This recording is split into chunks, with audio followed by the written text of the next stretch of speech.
Hey, let's talk about knockout power for a minute. Yes, knockout power. As soon as I adjust the, there we go, so I don't look like a ghost on the camera. Knockout power in both hands. Ever heard a UFC commentator say something about a fighter? He's got knockout power in both hands. Here's something you should probably know. Any able-bodied man has the potential to produce knockout power in both hands.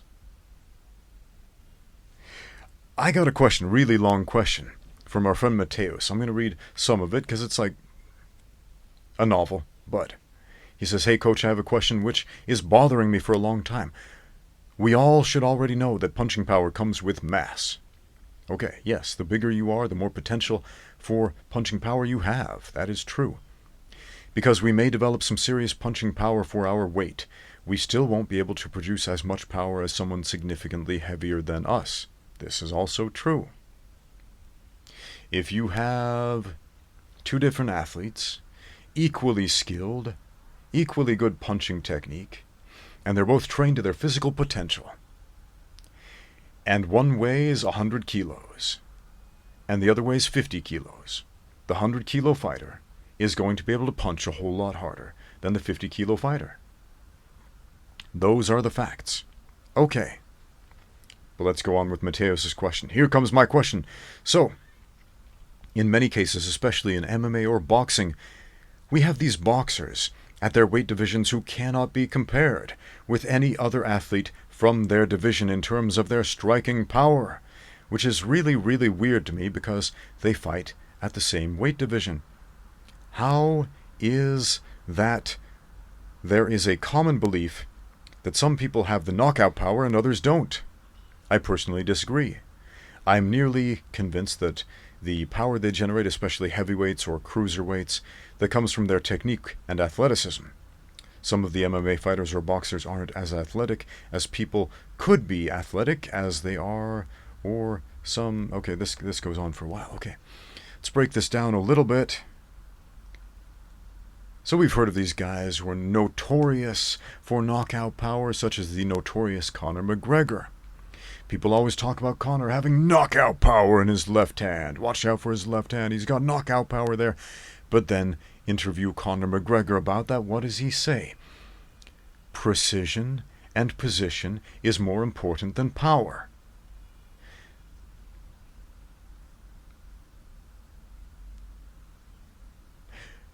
Words from the power puncher himself. He's not knocking people out because he has this untold level of power that nobody else can come close to. He's knocking people out because he's hitting them at the right time, in the right place. For example, let's say we have a fighter who throws this heavy punch with 1,000,000 pounds of weight behind it. Okay.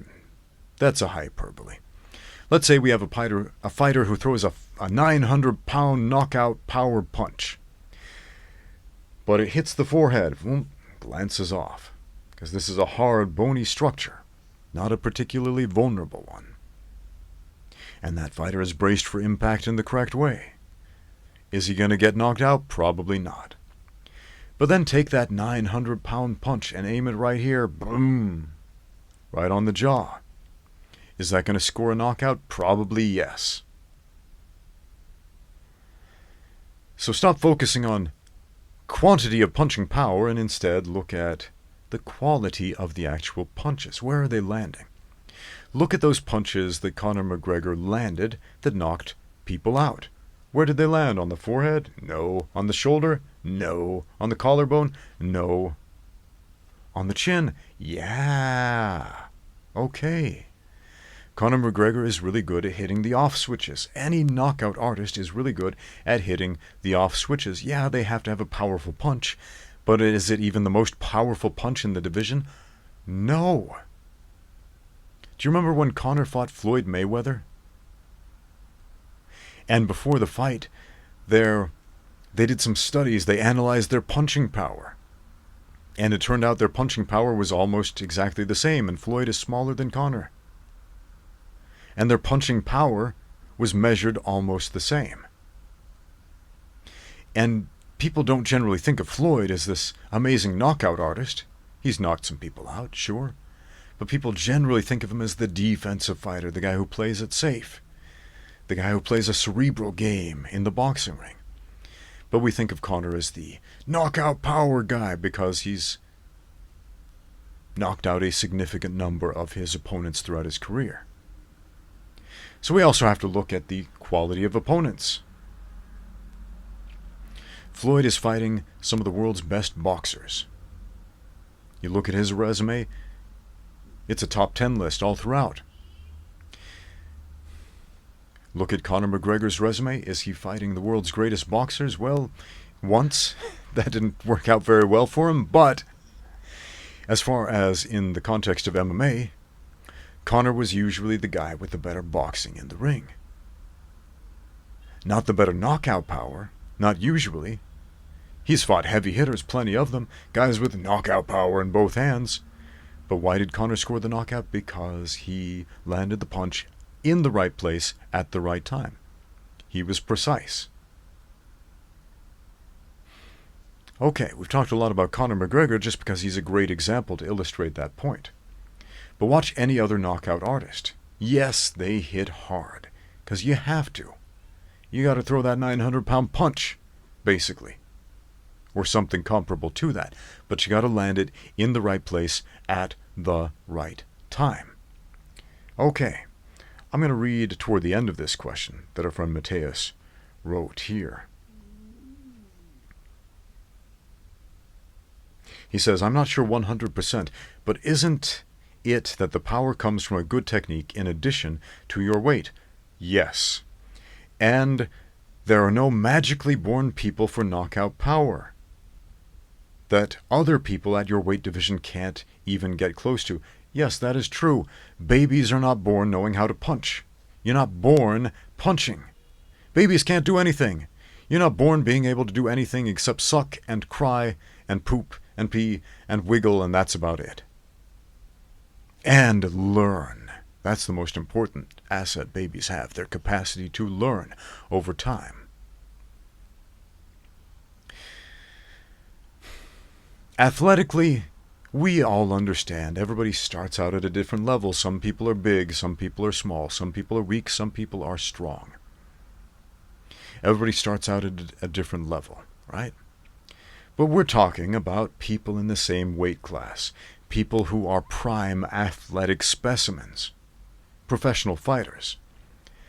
Not, schlubs who sit on the couch eating potato chips all day, watching TV, surfing the internet, and then think, yeah, I want to develop some knockout power. That's a much longer journey. Not saying you can't do it. Learn correct body mechanics, develop your athleticism, and develop your precision. And you certainly can develop that knockout power, absolutely, if you're an able-bodied human being. I love Jack Dempsey's book, which I'm totally going to finish one of these days. Finish recording for you guys, that is. I've read it many times. But he talks about this knockout power myth. When Jack Dempsey was competing, he knocked out a lot of people. He was a power puncher, and people started saying he was born with it. He's born with it. He's got the gift. He's unique. He's special. And the more Jack Dempsey heard this, the more he started to buy into it. That was until he started coaching and teaching and making an honest endeavor to teach other people how to box like he did. And that's what got him to write that book, Championship Fighting. Explosive punching and aggressive defense. Great, great book. If you haven't read it yet, read it. It's free online. It's public domain. Look it up. You can get the PDF free online. Just Google Championship Fighting, Jack Dempsey, free PDF. You will find it. Okay. Or order it online for like $5 or $6.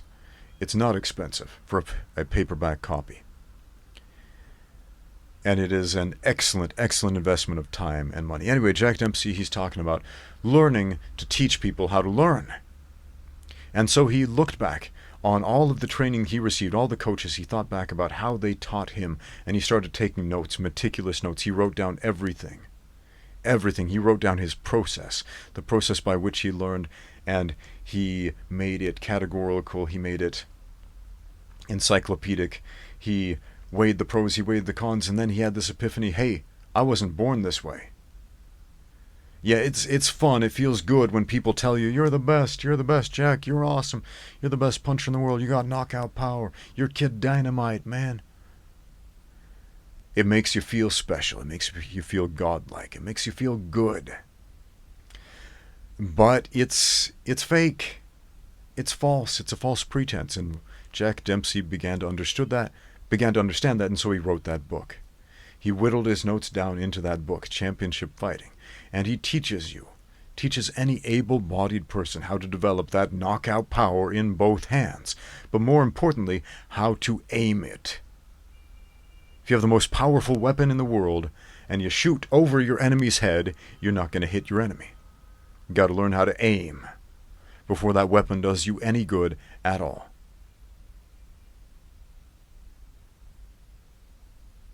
So, hope that answers your question. Thanks for watching. Now get out there and train.